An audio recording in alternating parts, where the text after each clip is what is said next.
Hey guys, welcome back to the channel. Just some updates here. I've been working on the F350 or 450, whatever you want to call it. It's a Super Duty. It's got 10 lugs. I think it's got a GVWR like 14.5. But anyways, the guy that I got it from gave me a little more info, and he swears that the 41,000 miles is original miles. Seat showing a little wear, but I'll probably throw a saddle blanket cover on that. One thing my brother-in-law noticed that I didn't, somebody robbed the headrests. But it is what it is. I worked on it yesterday, and I just ran a wire to the electric fuel pump. I've got some of this kind of twisted together to see if I can make it work, and if it does, then I'll come back and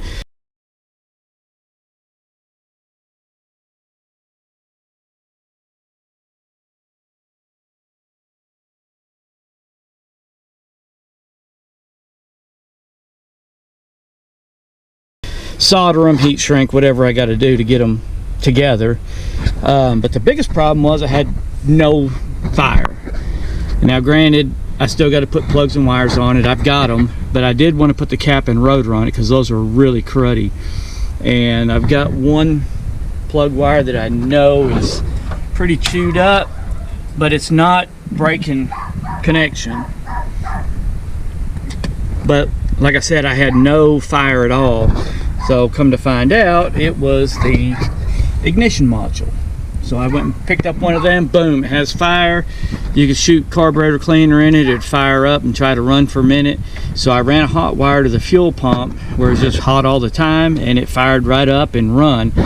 Problem is, it's running at a real high idle, so I'm pretty sure the idle intake, or whatever you want to call that, is either stuck or bad, or maybe the wires for that is chewed up. I don't know.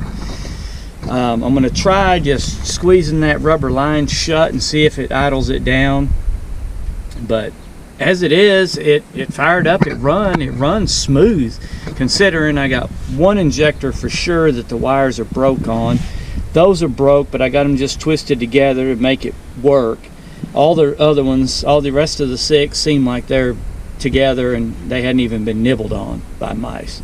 Now I got vacuum lines and stuff everywhere that are chewed off of this thing, so it's going to be a lot of just hooking stuff up, heat shrinking it, liquid tape, whatever I got to do to make it seal up.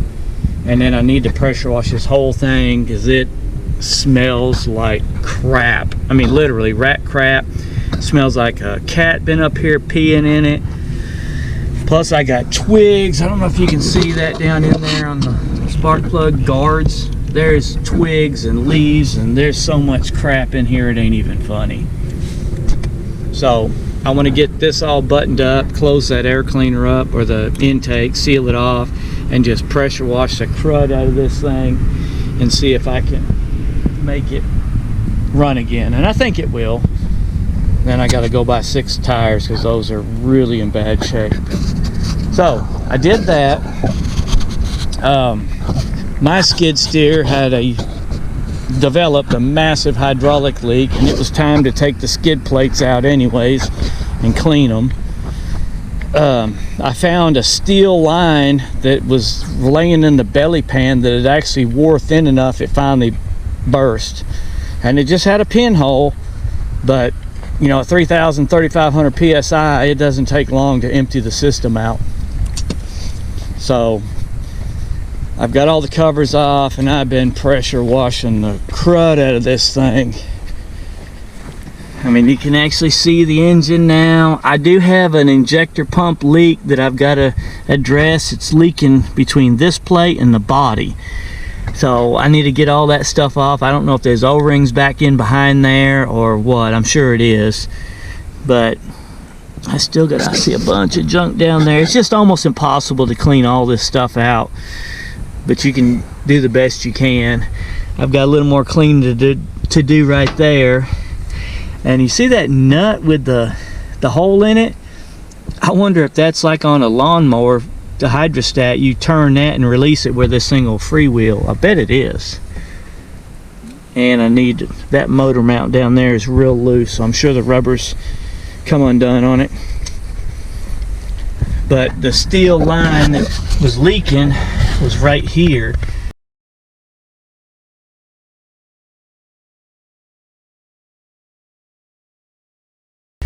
And it went over under the motor and back up, and it's actually one of the controls for the boom. That's where it gets its fluid from, or returns from there. The boom or the bucket curl, I'm not sure which. But anyways, I went back with a rubber line, and I almost made it too short because I forgot it has to dip under and then go back up in. It works. It also is going to be real close to the skid plate, but instead of being steel, rubbing in steel, I got a rubber line, and I also put the little canvas sleeve over it, so hopefully that'll protect it for several more years. But all this has been pressure washed and cleaned up, so I had to unbolt all this and move this plate, which now that side is all wonky, just so that I could turn this nut. The bottom one isn't hard at all. You just have to lift the machine up and then crawl underneath it. So, and this is where horses have chewed this up. I was on a job and I lifted the seat up because the seat didn't have any cracks or anything in it, and I didn't want the horses eating it, so I lifted the seat up. Well, they just come and ate the insulation off the bottom side.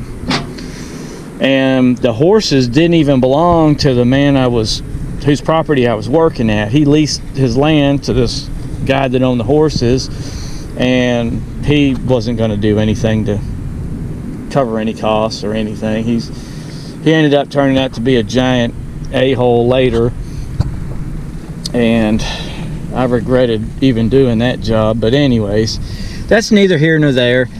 I've got the wrong battery in this thing, because the original battery, I had originally taken it out so that I could pressure wash the battery tray, because there's still a bunch of crud in there. You can see where it's clean, dirty, dirty. Even blew some back up on the hydraulic tank. But I took the battery out to do that. Well, then I realized I need to fire it up and raise the arms up and put the locks on, and I already had the arms down at that point. Well, when the arms are down, you can't put a battery in it, because this arm right here is right about here. You can see where it rests. So there's no way to get a battery in it. So I set a battery on the ground, and I found a couple of cables, which I had to use to make this battery work, and basically extended the positive and negative down here, and I had the battery sitting right about where that lug is, and cranked the machine up. I tilted her back, and I got about 2/3 of the way up, and engine just died. And I'm like, well, maybe I tilted it far enough it quit picking up diesel, because I knew it was getting low. Well, that was part of the problem. It ended up, there was enough diesel. Once I lowered it down, it picked back up again. But what killed the motor was this crushed the battery. So there's an expense I wasn't counting on, which, I mean, it kind of needed another battery anyways. I've had that same battery on this thing for years, and every winter it's real iffy if it's going to start or not on cold days. Even letting the glow plugs light, it's iffy. They turn over real slow. So I've been needing to get another battery, but I wasn't planning on doing it yet, seeing as how I had to buy hoses. And there's the battery. It's pretty well crushed. Of course, it popped the tops off, leaked all the acid out, got on my finger, burned the crap out of it, and now I got all this grease and oil and junk to clean up. There's my old diesel cap off that thing that I thought blew off going down the road, so I bought another one. Now I got a spare, so I need to clean that up. I could actually put that on my truck, because they all have the same threads. Now granted, it says diesel and this truck's actually gas, but I think I've got enough brain cells to not put diesel in it just because it's got a green cap on it. In fact, when I thought I lost the cap on the skid steer, I took the cap off my truck and ran it on that. So I had a black gasoline cap on the tank for for diesel. So anyways, that's what I've been doing the last few days. I did work on the trencher. I've got it all buttoned up, back together, ready to sell. It's listed. I'm itching to get back on this thing. I think I may go ahead and leave this bumper on, but you can see the gap here and the gap here. It needs to be moved over. So I may put some washers here. I don't know how I'm gonna do that yet. These brackets are on the inside on both sides. I could probably move it around and put it on the outside, leave these on the frame. Well, it's already on the outside here. I'd have to move it on the outside there and put washers on this side, and that might shim it, but it may be too far then.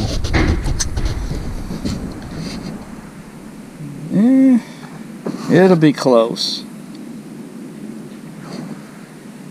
No, that's probably gonna be, then it'll be hitting this side and missing that side. Yeah, that ain't gonna work. I don't know what I'm gonna do. Anyways, eventually I'd like to get the factory bumper for this thing, because that one's extremely heavy. Now granted, once I get it mounted properly and straightened up, ain't nothing gonna tear it up, that's for sure. But priority now is just get it running and driving properly, clean everything up in here, find out what's got to be replaced. Hopefully the AC and stuff works, but if it don't, that's minor. I can make the AC work. I don't know if the radiator's any account. I don't know if it leaks or not. It was low on coolant, but I don't know how low. It could be that far down and I'm just not seeing it. I don't know. But again, I like to have everything cleaned up where I can kind of see what's going on, and there's a lot of junk on this engine.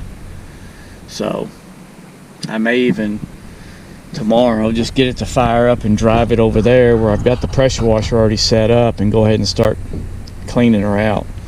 Or use the leaf blower on it first and see, dang it, I gotta lock that gate. Use the leaf blower on it first and see what I can just blow out of there. And then anything that's left I can pressure wash. Bear with me, I'm gonna eeny, meeny, miny, mo, that one. And there we go. These two are the same. One of these was in another truck, so these actually, I got two to open the house. This one goes to a customer, that one's mine. And I actually have another one around here somewhere for another customer. Most of them I've installed the openers, and they tell me just to keep a spare in case I need to come in and work on something.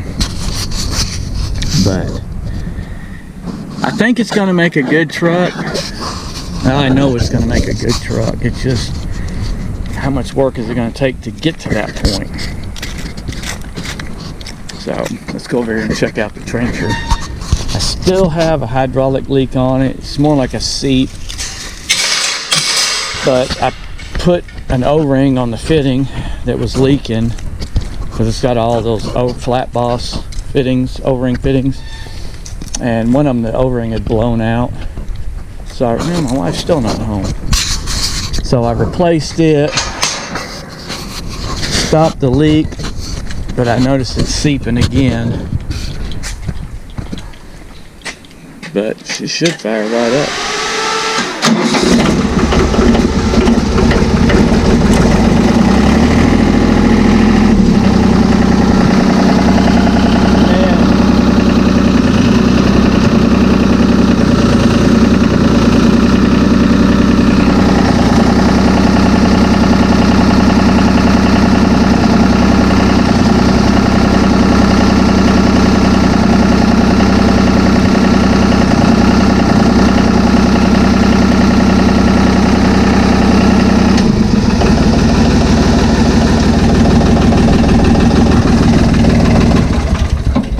And I have the fuel shutoff solenoid wired in with the electric fan. So the problem with that is when you turn the ignition off, it still has power to the shutoff solenoid until that fan quits rotating, because it's thinking there's still power to it. So once the fan stops, then it shuts off, even with the key shut off and pulled out. No big deal. It's got a little delay when you kill it. I pressure washed it some, but I need to, I mean, I'm not going to worry about getting it too nice because it's a work machine. I mean, it is what it is. But I am worried about why that switch ain't working. What in the world? I'm going to have to check out the ignition. I might have moved that wire somewhere it shouldn't be, because you're supposed to, one of those levers does the rear steer when this is in a certain position, and when you put it in the other position, the same lever controls the left and right on the blade. That's minor. I had it working, so it should work again. Unless it come off in here. Yep.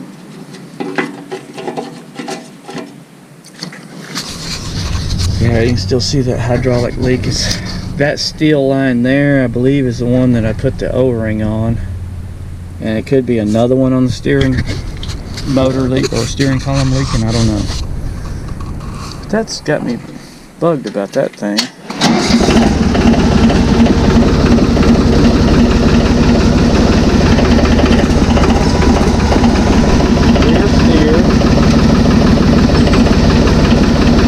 See, that's not working right.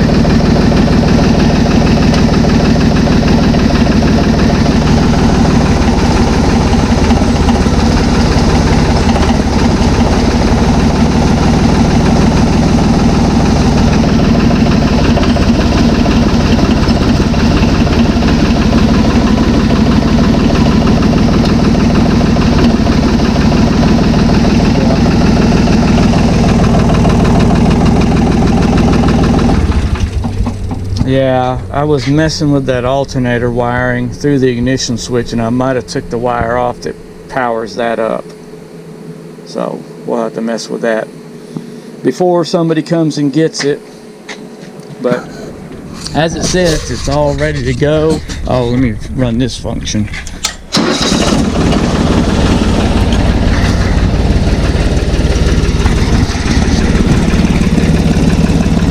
can run the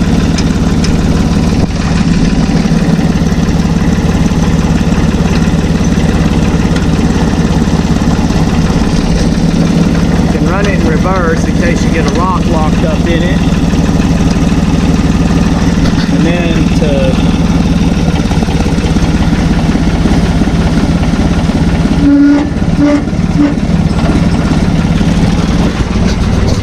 you see now it goes all the way to the edge of the machine, so you can actually get right up against a form with it. Now it doesn't come all the way to this side.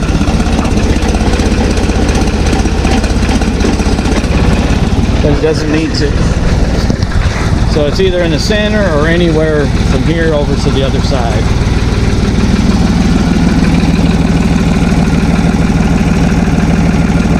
And I'm not going to show you that the drive works, because obviously I drove it over here, and not sitting in the seat and making it move is kind of dangerous, because it's a hydrostat and the lever is made to stick wherever you let go of it. So if I push it forward by accident, it's going to keep trucking until I jam it back.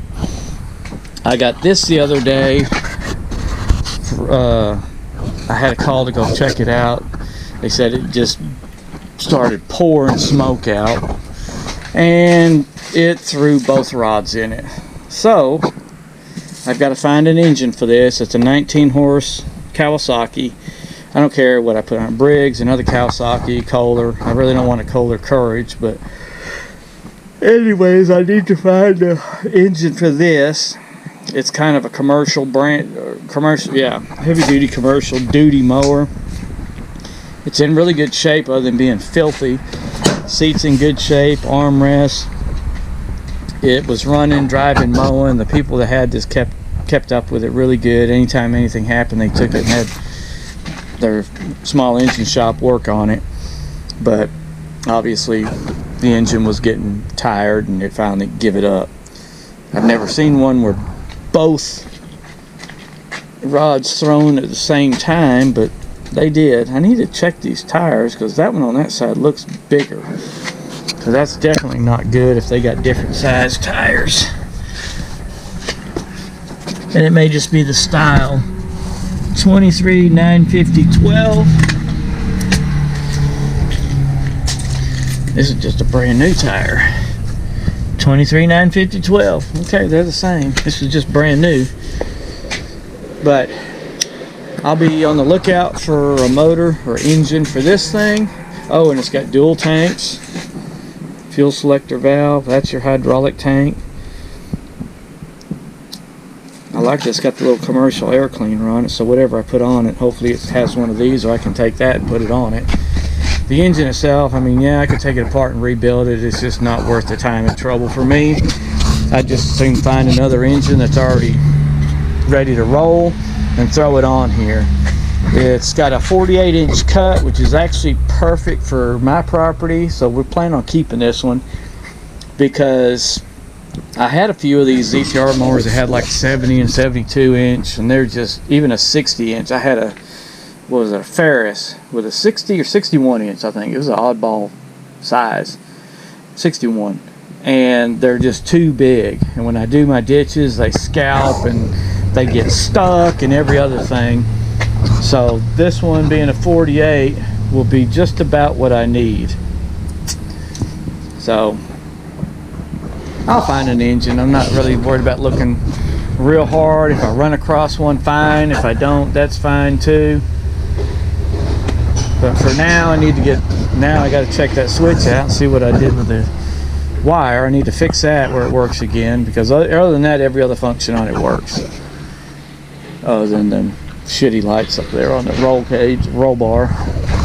I need to get back on my in-laws' mule. I just got a new windshield for them today, in fact. It got in, so I think they'll be proud of that. They'll have a solid windshield now instead of that cruddy little vinyl one. And I still got them 2 plate compactors. I got to get engines on them. One of them's ready to go. I've got the clutch off of the old engine. I just got to get the new engine fixed up, put it on here, put the frame together, check the oil. It's ready to sell, and I think I've already got one or both of them sold. The only problem I have so far is I got one other engine over here that I have been having lots of trouble getting that clutch off of. And it's rough sanded. It really needs bearings, but it'll probably last forever like that. So I still need to get that pressed or pulled off of the crankshaft, and then I can put it on one of the other engines. I'll probably take the engine off of the alternator welder to put on one of them so I can get rid of it. Now that I know that is back up and running and welding again, that's really too small of an engine for it anyways. And then I've got this compressor, which the engine runs, the compressor works, the tanks are shot. They got all kinds of pinholes in them. So I'm scrapping that. I'll take all the fittings and all this stuff off. It's got new regulators, new gauges. All that junk's coming off, and I'll just scrap the tanks. And you can see where this is all going to be cleaned out before I can put it back together. But anyways, guys, that's going to be it for this video. I know it's not a very long one. I'm about wore out after working on that skid steer all morning or all day. As much as I'd like to be out working on the Super Duty to get it going, I'm wore out. So we're gonna call it a day. I'm gonna go upload this video, and I will see y'all on the next one later.